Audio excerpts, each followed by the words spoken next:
Hi everyone, my name is Steph, this is the Novelty Corner and welcome back to my channel. Today I have my books beside my bed video for you where I wrap up the last 7 days worth of reading. This is my reading wrap up for the third week of the amazing readathon and we're going to talk about all the books that I read. I have not done a proper count, so we're just going to go through everything as I read it, I suppose. So the first book that I read this week, and I have forgotten which prompt it was from. I will try and leave it linked on the screen when I can remember where I put it.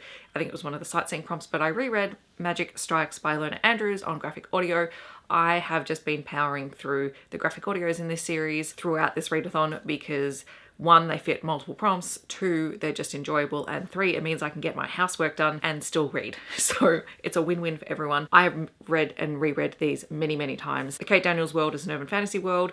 It follows Kate, who is a mercenary who finds herself caught up in pack politics with the local shifter pack because the beast lord of the pack is very intrigued by her, and she is also working not only with the Mercenary Guild but also the Order of Knights of Merciful Aid while trying to solve all sorts of magical issues in a world where magic and technology are constantly at war with one another. If you have not started this series, I highly recommend that you get on it. It is incredibly rereadable and the characters are just fantastic. So it turns out this week I was really bad at writing down the prompts because I've completely forgotten the next book's prompt as well, and it was Show 'em How, and it is Show 'em How by Jami Davenport. This is a book that is coming out this week, I believe. It is the next book in the Bang Brothers series, which is a shared universe with multiple authors writing hockey romances and following a family of brothers. And in this case we have Jacob, who is a single dad. He plays in the NHL.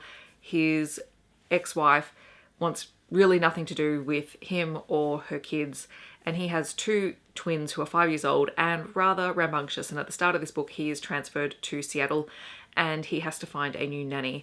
And it turns out that the new nanny, the one who comes most highly recommended, is a former one-night stand that he had 6 months ago, and he is not convinced that Gardenia is the best person for the job, but she is a fantastic nanny. The kids absolutely love her. Dee and Jacob find it really difficult to keep their relationship professional. I continue to really enjoy this series. The third book did appear on my Kindle last night, so I'm just gonna keep reading them. I will say this one does have a content warning for mention of death by unaliving in the past. It's historical and off-page, but just be aware of that going into it. Then for a book with footnotes, I read Lightfall, The Dark Times. This is book 3 in the Lightfall series.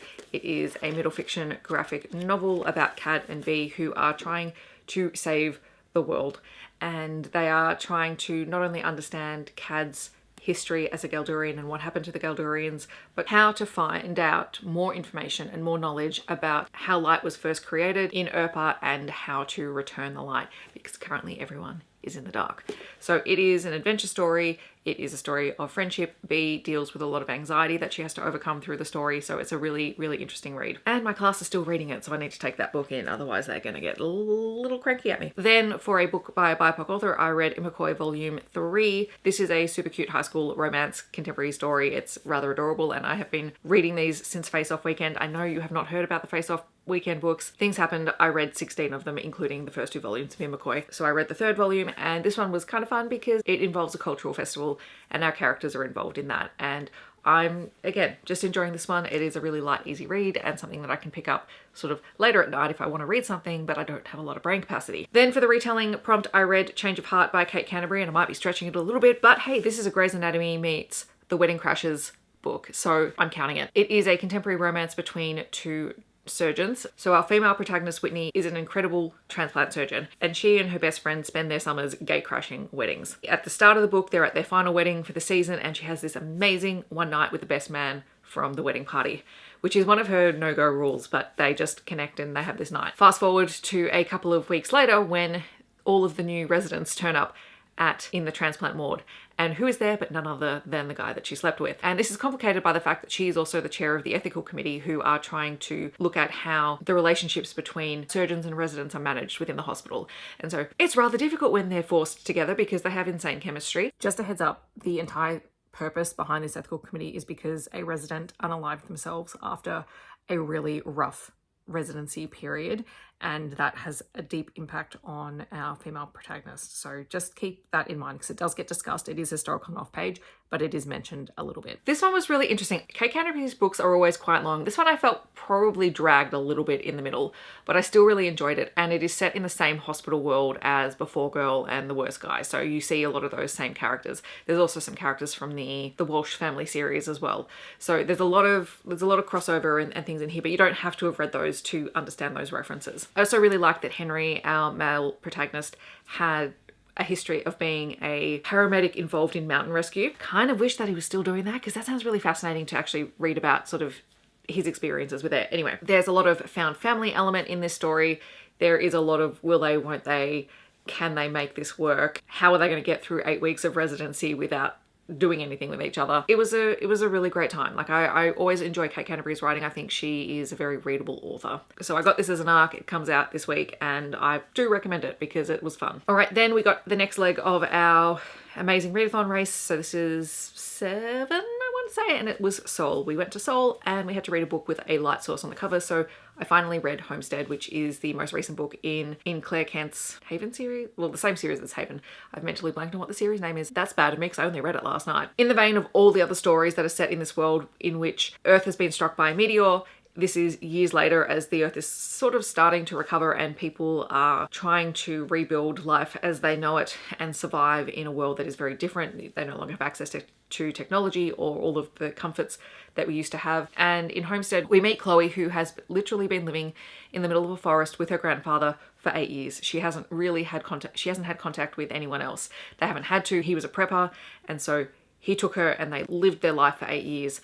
And suddenly he is killed at the start of the book and she is taken in by Jimmy and his family. And we learn that Jimmy's wife has previously died in childbirth along with their child, and he is immediately intrigued by Chloe. They strike up this deal where she will come and live with him and will help him around his place in exchange for a relationship and the protection that comes along with that because she's a young woman on her own. They have this sexual relationship that they explore and it's a friendship. And in any other conditions, you would go, what the heck? What is going on here? And this is not okay. And in any other world, they would not have met. So it's all of these conditions. And I think I've talked about that all the way through the series. Jimmy is still an alpha character, but he's less so than a lot of the other characters in the series. And really this entire book is a giant miscommunication or lack of communication kind of book. So you have to be aware of that going into it. And it's them thinking that their feelings are clear to the other person and the other person is not acknowledging that. But this book does have quite a few content warnings for gun violence, for blood and injuries, for attempted sexual assault, not between the two main characters, and also the constant threat of living in a world where you could be attacked at any time by groups of people who, for some unknown reason, are trying to just terrorize people who are trying to live their life. Heather and I, pseudo-buddy, read this one just because we were in different time zones when we read it, but we were just saying, the series itself is incredibly solid. It's a great series to read. It's very easy to get through. This book I think was one of the longest in the series. It was over 300 pages, but it didn't take very long to read at all. But you do have to go into an understanding that you're going to have alpha characters who don't communicate really effectively. It's all told in single POV, and all of the heroines are younger than the heroes, and most of them have been sheltered in some kind of way due to the end of the world, and they're trying to figure out their space and their place in the world and doing a really great job of it. These are women who step up and find ways to survive and keep themselves safe. And I do like when we have characters like that. And then the last book that I read this week for another sightseeing prompt, and again, I can't remember which one this was, and this is probably why I should write everything down, is Magic Bleeds by Ilona Andrews. It is the 4th book in the Kate Daniel series. I think I'm reading it for a book by 2 authors because Ilona Andrews are a husband and wife author writing duo. Anyway, this is the book where Kate and Curran finally admit to each other that they're attracted to one another and act on it for the first time. It's just a really good time. Plus we get to know a little bit more about Kate's family, and one of her relatives turns up, and it's a fun time. But just be aware, it does talk a lot about diseases. Keep that in mind. All right, and those are the books that I have read this week. In the comments, I'd love to know if you've read any of them or if you're planning on picking any of them up. If you would like to let me know that you're here but you don't leave a comment, feel free to leave a broken heart emoji down below. Otherwise, I hope that wherever you're on the world, you're staying safe and healthy, and I'll see you in my next video. Thanks so much for watching. Bye, everyone.